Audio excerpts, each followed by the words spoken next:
In the not too distant future, next Sunday AD, there was a guy named Joel, not too different from you or me. He worked at Gizmonic Institute, just another face in a red jumpsuit.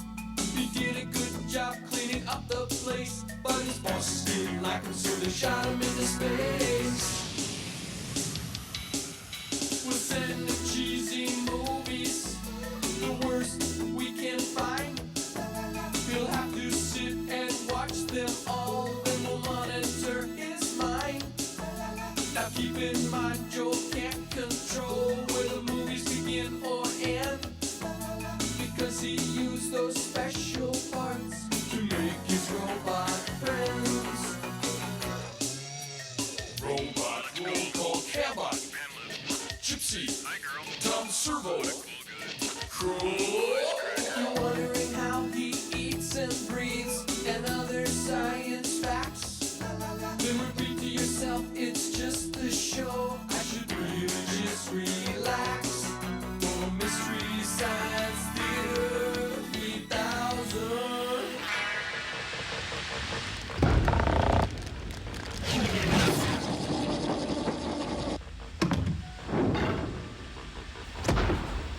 Hi, welcome to the Satellite of Love. And on today's show, we're going to show you how to keep those holiday goiters to a minimum. The secret? Ordinary table salt. Then we'll talk to Mom's Mabley, and she'll tell us how she kept up a good attitude despite being dead for 20 years. The circus is in town, and I'm going on location cleaning up after those big bull elephants. Then later, Robert Goulet will be stopping by and swinging into high, singing a song and then showing his famous Bloody Mary mix.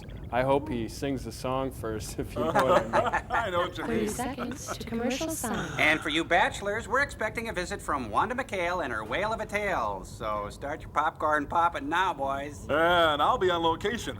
A man who ate his weight in silly putty? We'll see it. I bet he can, take impressions in newspapers right off his elbow or something like that. Anyway, on a sadder note, Mom's Mabley's attitude really isn't doing all that well. Oh, yeah, well, maybe she should try Robert Goulet's Bloody Mary mix. Commercial sign in 5, 4, 3, 2. Commercial sign now. All these stories and more, not.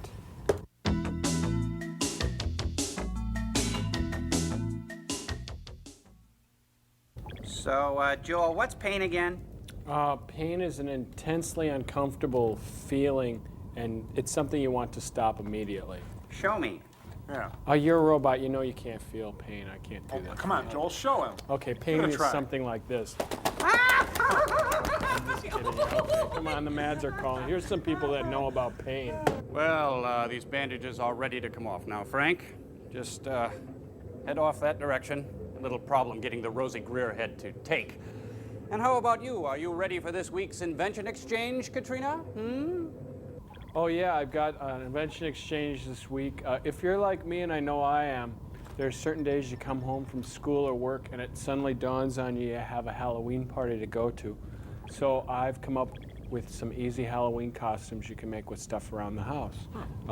Like this one, Crow will be my model for this one. Just take some Okay. candy wrappers and you tape them to yourself or your jacket or your dress if you happen to be a human, like that. And then adorn yourself with some silly string.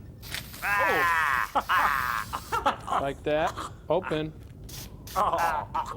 And then you face the camera, and then you can go as the floor of a movie theater. All right? And then you Oh, no, that's get clever. this one. Take a milk carton, put a slit or a hole in the back, cut a hole in the front, wear it over your head, and see? You go as a missing child. Have you seen me? See? And this one takes a little more preparation. Take some aluminum foil. I like to use the Reynolds wrap. And a pie pan, and you cut the center out of the pie pan. Then you wrap the foil around your head. Neat.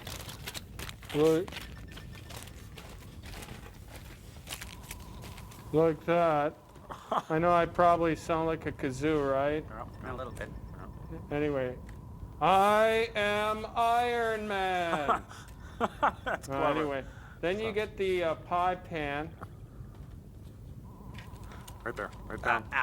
On the desk. Yeah, there you go. Closer. Up Warm. there. Getting Okay, warmer. It's There a you go. good idea to put this on after you finally get to the party, too. I bet. And then you take the pie pan and put it around your neck. And you go as Jiffy Pop Popcorn. What do you think, sirs? I saw some hack do that at the Funny Bone in St. Louis. Ah! Frank, go get your costume on. The lizard costume? No, the other one. Oh, okay. Well, Panzer, my invention exchange this week is another easy-to-make costume. Hey, you copied us. Cheaters, cheaters. What? What are you saying? That you're the only one to come up with a Halloween costume by using stuff found around the house? I came up with this when you were back in short pants. Can you guess what I am? Can you guess? Well, by taking 2 lengths of ABS drainage tubing and fastening them to my arms and keeping my feet together real close, I go as the goalie of a foosball team, huh? You get it, Frank? Huh? And by wearing this ordinary everyday Fram air filter, I get to dress up as Lieutenant Commander Geordie LaForge of TV's Star Trek The Next Generation, starring TV's LeVar Burton. Kids, reading opens up a rainbow of enchantment and whimsy and wonder and wisdom. Thank you, and Kunta Kinte. Well, your film this week, Joel, burns deep in the fine tradition of Kramer versus Kramer, Ali versus Norton, Kasparov versus Karpov. It's Megalon versus Godzilla. It'll make you laugh, it'll make you cry, and maybe, just maybe, teach you a little something about yourself. And kids, don't forget to read Godzilla versus the Velveteen Rabbit.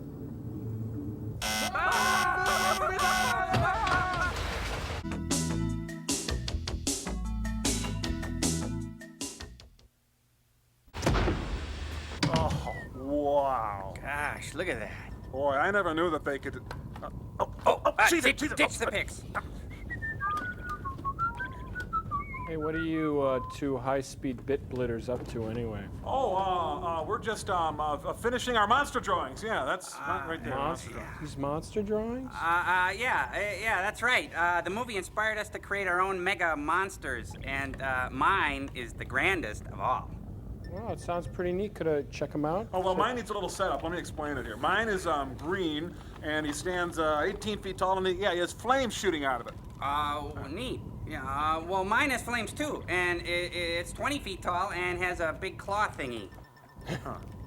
Well, mine has 2 claw thingies, and he uses them to eat railroad trains. Well, mine has a secret that, there's an elf in his head. Elf in his head. Cool. What? An elf. He's got an elf, and a trillion times the atom bomb power. And it's got a hydraulic tail stomper. Oh, sure. Well, mine is a million jillion times more powerful than that any day of the week. Oh, yeah, well, mine is the number before infinity. Oh, yeah, well, my monster is a meltdown of all the Terry Toon characters. Well, my monster is silent as tomorrow. He kills in the night. He has been acquainted with the night. Sounds like your monster reads frost, too. Yeah, and he sprays it like icy death from his bloody stumps. Oh, right. Well, mine is called Gorblat, and he was spawned from a giant mutant hellbeast and comes to Earth every so often to kill. He must drink the blood of the innocent to live. Every so often? Yeah, whenever he needs to.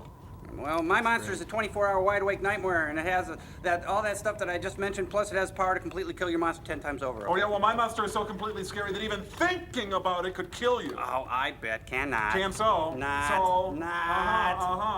Okay, all right. You win. You win the world. Your monster is the best, kills everything, and you're happy, and you're standing there all in your shame. Are you happy now? Yeah, I am, as a matter of fact. Listen to you guys, I don't even want to hear this. You just can go discuss this as long as you want. I got to get out of here. Okay. Whew, that was close. I'm glad he's gone. I thought he'd never go. Let's take a look. Hey, what'd you do with those? They're right here. Boy, you really come up with some stupid things sometimes. Icy death from bloody stumps. How dumb. Hey, I thought that was pretty good. No, I don't think so. Yes, I'm sorry, it was good. No, it wasn't good. Yes. Yes. No. No.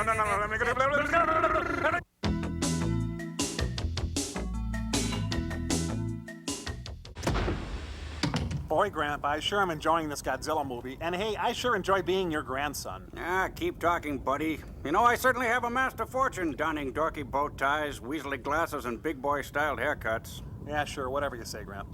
You know, Grandpa, I was looking through some Italian fashion portfolios, and there's some great new looks out. You know, maybe we could hire a fashion consultant. Shut up, you little cretin. It's my fortune, and I'll decide how we wear our hair. But Gramps, what good is having a bazillion-dollar popcorn empire if no sweet chick will breed with me? Listen to yourself, buddy. It's part of the proud popcorn creed to be without the love of a woman. How can we concentrate on genetically improving our popcorn if we have extremely abundant members of the weaker sex parading up and down the rows of our high-yield Super Chief double whammy ganga corn?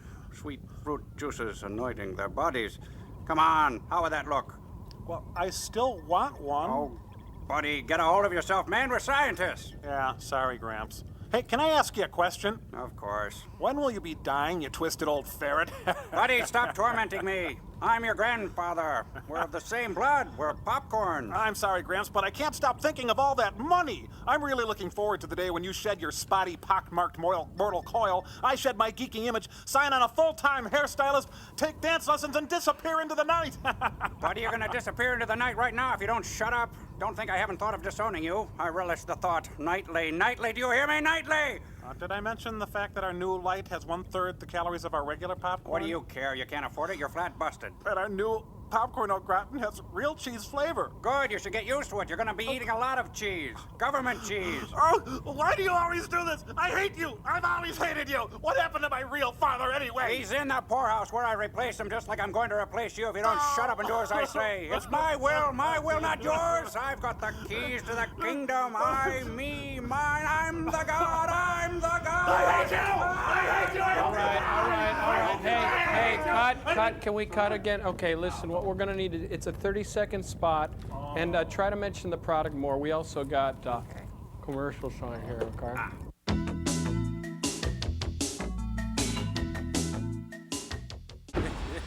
What do you think of these new cool limbs I gave you guys, huh? Just what you asked for.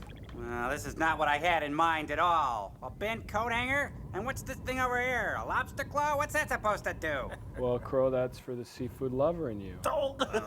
Sort of a long way to go for a lame joke. Looks like I got the load into the pan that time. Sour grapes, Crow, sour grapes. Look at me. I'm sporting a flamethrower here. Look, light that up, will you, Joel? There we go. Flame on! I am the god of hellfire!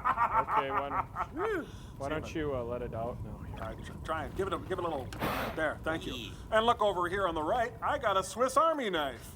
Hey, does that knife have a wire cutter? Yeah, it sure does, Krabby. Well, snip off a little bit of this thing, would you? Okay, you guys, we have to find a way of segueing out of this into that little film thing we made. Do you wanna do it, Crow? I'm bitter. Tom? Well, I'll set up the clip for us, Arsenio. Joel. Well, for all of you folks who do not speak Japanese, we've translated the Jet Jaguar fight song so that you can sing along. I'd tell you to follow the bouncing ball, but we don't have one. Roll that puppy, Cambot. What manner of bot are you who can conjure flame without flint or tinder? Hey, you guys, come on. We're gonna do letters now. Put me out, will you, Joel? Johnny Human Torch. It's kind of, well, Yeah, okay. a little dicey, I'd say. Okay. Got some letters here. Let's check them out. Cool. This one's from J. Bob Hacker. J-Bob. J. Bob Hacker. Let's put that on still store there, Cambot. Yeah. This says, we of the planet Halogen find MST3K very cool. Also, it is a religious experience 3 million years ago when our race crawled out of the primordial cheese. The sea god, Ave Vagoda, told of one who would come, and I quote, from the orb of ho-hos, hot dogs, and MTV clad in a jumpsuit of red and flanked by 2 men, question mark of metal, his coming will be heralded by the birth of the Swedish supergroup ABBA. Enough said. Somebody doesn't have a life of their own, it sounds like. It says, P.S. Crow must have my baby. I can't. I don't have a womb. Oh. Anyway, here's another one. This one's by Charlotte. She's age 7. Let's put that on still store. It That's says, dear to M. Servo, I like your act. Do Thank you. you like your act? Oh, thank you. Well, I like your act too, honey. Keep it up. She says, do you like your act? Oh, I love my act. Can't you tell? Which act would that be? It's the Mystery Science Theater 3000 Information Club, Post Office Box 5325, Hopkins, Minnesota. The zip is 55343. It's been a big day, hasn't it? Sure has. What do you think, sirs? Hey, what is it? That Goomba just ate that little Mario guy. That's not fair. I was getting all attached Well, you can to him return and to this everything, world. Hold down just- A and what push did- start. What does it matter? He's dead. Dead, I tell you. Dead. It's just a game, Frank. Push the button.